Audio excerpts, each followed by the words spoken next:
I wanted to ask you about the now infamous interview that I'm sure everybody's seen by Channel now. 4. With Channel 4.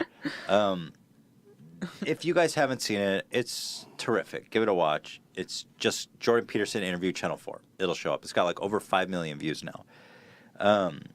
The reporter was extremely confrontational.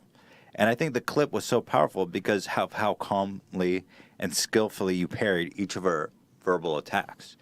And, well, first of all, I'm wondering, did you anticipate that interview to be conducted like that? Were you expecting that kind of combativeness? No. Interesting. I'll tell you what happened. So, and partly why it turned out the way it turned out. So I walked into the Channel 4 studios in London. I was having a wonderful time in London. The people at Penguin UK took wonderful care of me. To very publish careful the new book. to publish the new book, yeah. Yeah. And so I had a bunch of press appearances scheduled just back to back. And so I wasn't paying much attention. They snuck it in there. Yeah, well, when they didn't know, they didn't know. And so we walked into the green room, and the interviewer was there, and she was getting made up, and she was all chirpy and friendly, and we had a decent exchange, and then we went, and my wife was with me, and we had like a pleasant exchange, and then we went and sat in front of the cameras. The cameras were off, and we talked for 2 or 3 minutes, and it was all chipper and fun, and then the cameras went on. It was like she was a different person. And the thing is, I'm a clinical psychologist, and I've talked to people for, I don't know how much, somewhere between 25,000 and 50,000 hours. Wow. And I've talked to every sort of person you can possibly imagine and a bunch of sorts of people that you can't imagine. And so I have clinical antenna. And when someone does something like that, when they're one person 1 second and a different person the next second, it's like, I think, oh, I see. I'm not where I thought I was. Do you think she was intentional in like the friendly backstage like and then immediately confrontational to throw you off? Intentional is tough.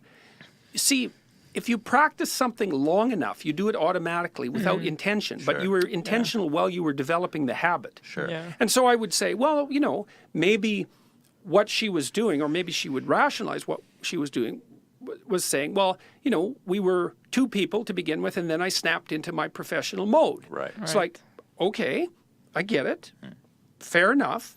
Except, why that professional mode? So I don't buy it. It's like, yeah, I get it. Like, you're playing a hard-hitting journalist. But actually, you're not playing that. You're parodying hard-hitting journalist.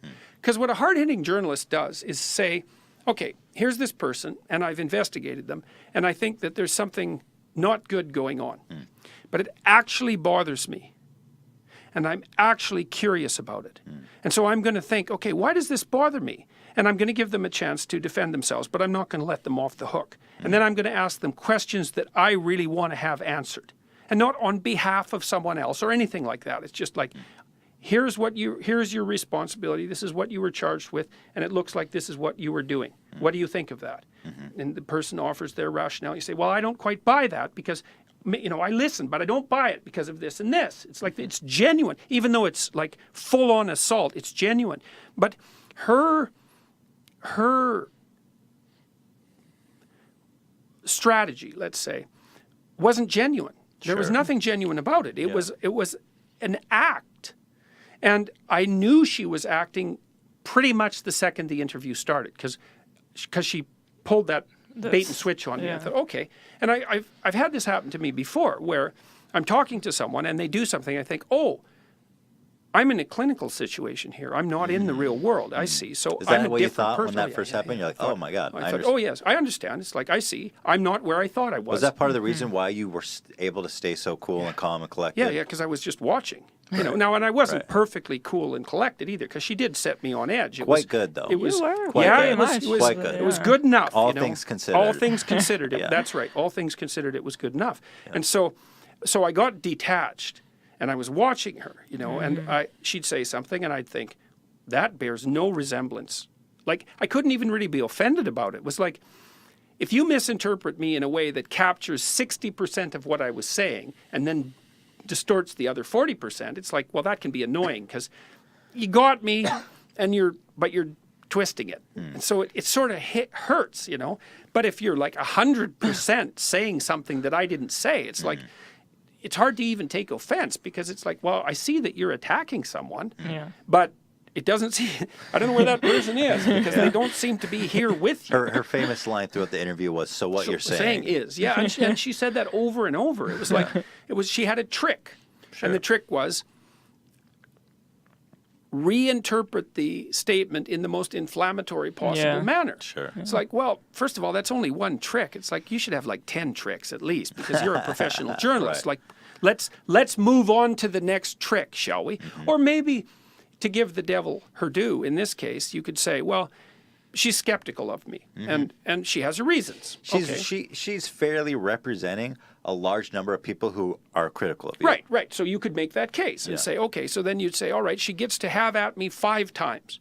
But if that doesn't work, if it doesn't go anywhere, then she might think, oh, well, something about the way I'm approaching this is not right. The problem with the interview was that it wasn't that she was an attack dog. Like I felt afterwards, I said, I felt like I'd been attacked by 20 miniature pit bulls all at once, you know?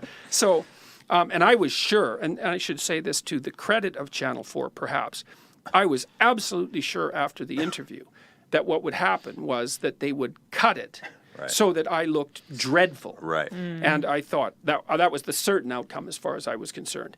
And it didn't, like I wasn't really bothered by it because I was off to do the next thing, whatever it was.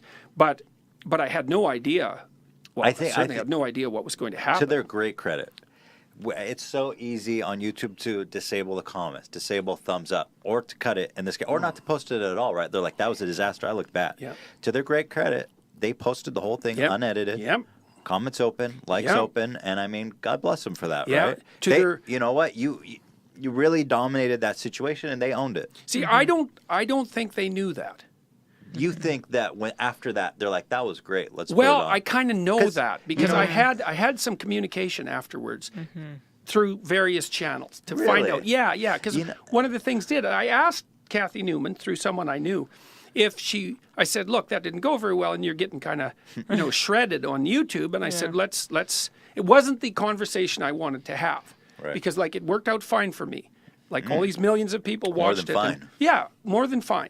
But it wasn't the conversation I wanted to have. I wanted to have an actual conversation. So I said, well, look, what we could do is, why don't we do it again? But this time, let's have a conversation. So you said that before it was posted or after? After. Okay, let's make another video together. Yeah, and like set this straight because like she was getting torn apart on YouTube. Yeah. And, I could have sat back and thought, oh, that's so satisfying. She's getting just what she deserved. And of course, there's a little evil part of me that felt that. But the more sensible part was saying, well, look, it's like, okay, 400,000 dislikes. It's like message received. That's enough, man. It's enough. And so I thought, well, people make mistakes and we could have a sensible conversation and everybody could come out of this a little smarter than they were. Yeah. But I got a response from her, again, through backdoor channels, and she said she didn't understand what had happened because she thought the interview had gone very well. It reminds me so much of the humongous thing, of course, which what brought us together to begin with. Yeah. The fact that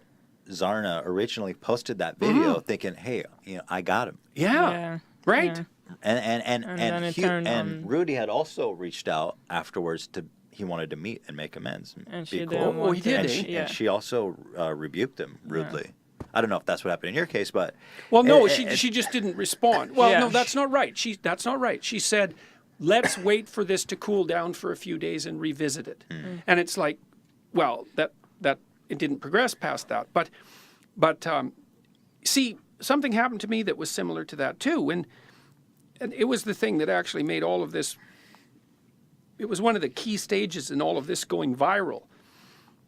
I made those videos criticizing the Canadian compelled speech legislation. Yeah. And then there was a couple of protests, one against me, one for me. And at the free speech protest for me, where I was invited to talk, I came and talked, and a bunch of activists took the mic and blasted white noise and just generally behaved in a cinematically inappropriate manner. Let's say that. Uncivilized. Yes, in a way that didn't play well on YouTube. Well, after that, I went to my office and did some work. I came down to talk to the cops to see if everything was okay, and if things had cleared up, and if anybody got hurt or anything like that. And I talked to the cops for a bit.